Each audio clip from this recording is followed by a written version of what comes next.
We are going to turn this shot into this shot. Sup, simpletons? I know it's been a while since I've released my last YouTube video, so I'm sorry, life just got in the way. I'm gonna try to get back to my bi-weekly schedule. But first I wanted to thank, I know I'm gonna butcher this name, so I'm sorry, Azadeh, please let me know how to pronounce your name. But I want to thank you for suggesting simpletons. So today's another Snapseed tutorial. I wanted to show you guys how to add yourself or add people to a shot. So it's similar to my last tutorial on removing people. We're using the same techniques but for a different purpose. We are going to turn this shot into this shot. All right, let's get started. I'm gonna open Snapseed, my handy dandy app. So this is the original shot. The key to this tutorial is using double exposure. I mentioned in a couple of my last tutorials, there are multiple uses for double exposure. It is one of my favorite features within Snapseed, but today specifically, we are going to use it to add ourselves. So we're going to go to Tools, Double Exposure, and we are going to take the shot of myself right here at the same location and add it into the shot. When using double exposure, it makes it a lot easier if you're taking a person or yourself from a similar shot from the same location. For example, in this case, the other shot that I'm adding is just a shot of myself within the same location, but I just liked the angle of the shot that I took a lot better. We're gonna try to match the cobblestones or that of the door. All right, that looks like it should go. So I'm going to change the opacity back to 100%. Then we are gonna go to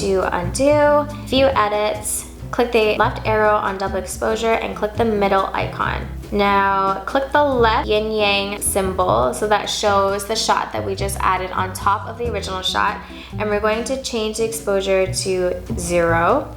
It's already at 0, so we're good to go.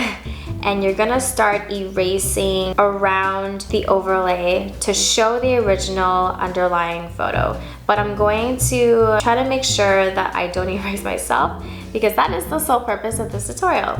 You can click on the eye icon so you can see what you're erasing, because it highlights everything in red. So I'm just gonna keep erasing, I'm gonna get rid of the red. So this is where a little bit of attention to detail comes in as you're erasing, because you don't want to erase too much and you wanna make sure that the picture looks realistic. So right now, I'm just erasing as close to the edge as possible of my body. And the reason I say that it's a lot easier to work with a photo within the same location is because you'll have similar tones, and when you're erasing around the edges, it won't be as obvious. So if you were to add yourself from a photo in front of a yellow background onto a photo with a white background, you're gonna see the yellow edges, and it's gonna make it a lot harder to make the picture look realistic. So because it's on a similar background, you can see that the background colors are very similar, so I don't have to erase all the way to the edge if I didn't want to. Even if I had left it like this, it already looks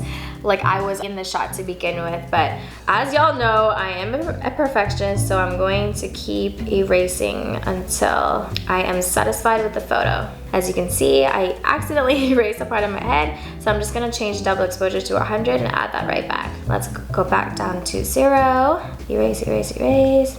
To make it more realistic, there was originally a shadow underneath my feet, so I'm gonna keep that part in. Kind of just keep erasing until it looks like this shot was never altered to begin with. So if I do before and after, I'm not in the shot, and all of a sudden now I am. So it's that simple.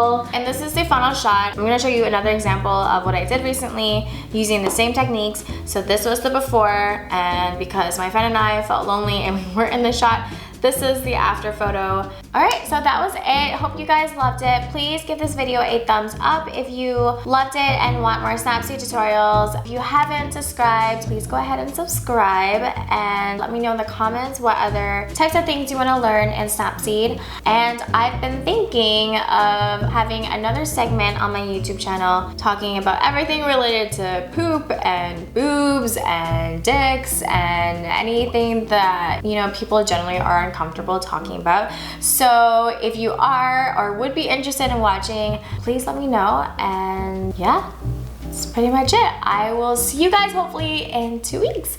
Okay, bye.